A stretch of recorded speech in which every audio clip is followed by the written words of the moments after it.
नमस्कार मित्रों, क्या हाल है। मेरा नाम है साहिल बेनीवाल। तो अभी इंडिया में जितनी भी टेलीकॉम कंपनियां हैं, चाहे एयरटेल है, जियो है, वोडाफोन आइडिया, सब ने जो रिचार्ज प्लान जितने भी है उनके जो प्राइस है वो एकदम से उनको बढ़ा दिया है। अब इसके पीछे कारण क्या है? अब इसके पीछे 70% जो कारण है वो है 5G और इंडियन गवर्नमेंट। अब भाई 5G और इंडियन गवर्नमेंट इसके पीछे कारण क्यों है? क्योंकि जब भी कोई नई टेक्नोलॉजी इंडिया में आती है तो पहले उसको रेगुलेट कौन करता है? इंडियन गवर्नमेंट उसको रेगुलेट करती है, और वो इंडियन गवर्नमेंट जो है वो बाकी कंपनियों को उसे बेचती है, उसका ऑक्शन किया जाता है, उसकी बोली लगती है। जो कंपनी जितने ज्यादा रेट में उसको खरीदती है वो उसी की हो जाती है। तो ऐसा नहीं भी पूरी पूरी जो मान ली 4G या 5G जो भी है वो पूरी की पूरी उस कंपनी की हो जाएगी, मतलब उसकी फ्रीक्वेंसी जो है उनको बेचा जाता है। अब इसको अगर उदाहरण के तौर पे ले तो जैसे अपने रेडियो होता है, रेडियो के अंदर अलग अलग फ्रीक्वेंसी पे अलग अलग स्टेशन चलते हैं। अब गवर्नमेंट ने ये ऐलान कर दिया अभी 100 मेगाहर्ट्ज की जो फ्रीक्वेंसी है वो खाली है, अगर किसी को अपना रेडियो स्टेशन उस पर चलाना है तो चला सकता है। अब गवर्नमेंट जो उसका ऑप्शन करेगी, पहले उस फ्रीक्वेंसी का पहले ऑप्शन होता है, उसकी बोली लगती है और उसके लिए मिनिमम सेल प्राइस भी रखा जाता है, एमएसपी भी रखी जाती है। अब गवर्नमेंट कहते हैं भी इसकी जो मिनिमम जो सेल प्राइस है, एमएसपी जो है वो 1 करोड़ रुपए की है। अब मान लो कि मेरे को 100 मेगाहर्ट्ज पे अपना एक रेडियो स्टेशन चलाना है और मेरे अपोजिट में 5 बंदे और भी है जिन्हें अपना अलग अलग रेडियो स्टेशन चलाना है उस 100 मेगाहर्ट्ज की फ्रीक्वेंसी पे।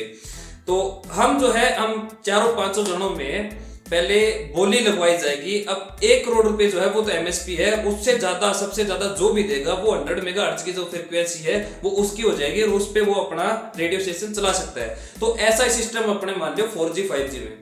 अब 5G जो स्पेक्ट्रम है उसके ऑप्शन का जो एमएसपी है वो बहुत ज्यादा रख दिया है इंडियन गवर्नमेंट ने, जिसके कारण से जो टेलीकॉम कंपनियां हैं वो कहते हैं भी हमारे पास इतने रुपए नहीं है कि हम इसको खरीद सके। तो अभी तक इंडिया में 5G आ जाना चाहिए था, इसी कारण से नहीं आ रहा क्योंकि जो इनका एमएसपी जो रखा गया है वो बहुत ज्यादा हाई रख दिया है। अब ये चीज देखने वाली है कि जो चीज जो 5G यूके में 70 करोड़ रुपए की बिकी है वही इंडियन गवर्नमेंट जो है वो 492 करोड़ रुपए की बेचने की कोशिश कर रही है। तो इतना ज्यादा हाई प्राइस है इंडिया में। इंडिया का जो 5G स्पेक्ट्रम का जो ऑक्शन है वो दुनिया का सबसे महंगा 5G ऑक्शन माना जाता है। अब इतना ज्यादा प्राइस जब हाई कर दिया तो कंपनियों को ज्यादा पैसा चाहिए होगा उस स्पेक्ट्रम को खरीदने के लिए। तो कंपनियां जो है वो पैसा किससे कमाएंगी? कंपनियां पैसा यूजर से कमाएंगी, कस्टमर से कमाएंगी। और कस्टमर कौन है? कस्टमर हम हैं। और हमसे पैसा कैसे कमाएगी? वो प्राइस जो है उनका जो रिचार्ज प्लान है उनका जो रेट है वो बढ़ा देगी, और बढ़ाने से उनको रेवेन्यू ज्यादा आएगा तो उनके पास पैसा ज्यादा इकट्ठा होगा। अब अगले साल मिड तक बोल रहे हैं भी 5G इंडिया में आएगा और ऑप्शन उससे पहले होना है। अब ऑप्शन उससे पहले होना तो जो टेलीकॉम कंपनी है उनको पैसा चाहिए अगले साल तक 5G स्पेक्ट्रम खरीदने के लिए। तो इसी कारण से जो टेलीकॉम कंपनियां उन्होंने रेट एकदम से हाई कर दिए हैं। यहाँ एयरटेल को दाद देनी पड़ेगी क्योंकि एयरटेल पहली ऐसी कंपनी थी जिसने जो रिचार्ज प्लान है इसी मंथ बढ़ाए थे, और उसके बाद जो बाकी कंपनियां हैं वोडाफोन आइडिया और जियो इन्होंने बढ़ाए हैं।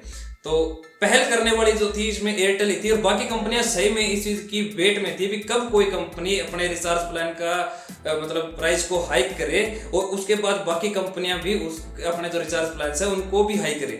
तो यहाँ एयरटेल को सही में दाद देने वाली भी उसने सबसे पहले जो इंडिया की जनता है उनकी गाड़ियां सही हैं। अब टेलीकॉम कंपनियां उनका ये भी कहना है भी अगर इंडियन गवर्नमेंट 5G स्पेक्ट्रम का जो इन्होंने एमएसपी रखा है अगर वो कम नहीं करती है तो हो सकता है कुछ एक कंपनियां जो टेलीकॉम कंपनियां इंडिया में है वो 5G स्पेक्ट्रम को खरीदे ही ना, मतलब वो अपने कंपनी में 5G लेके ही ना आए।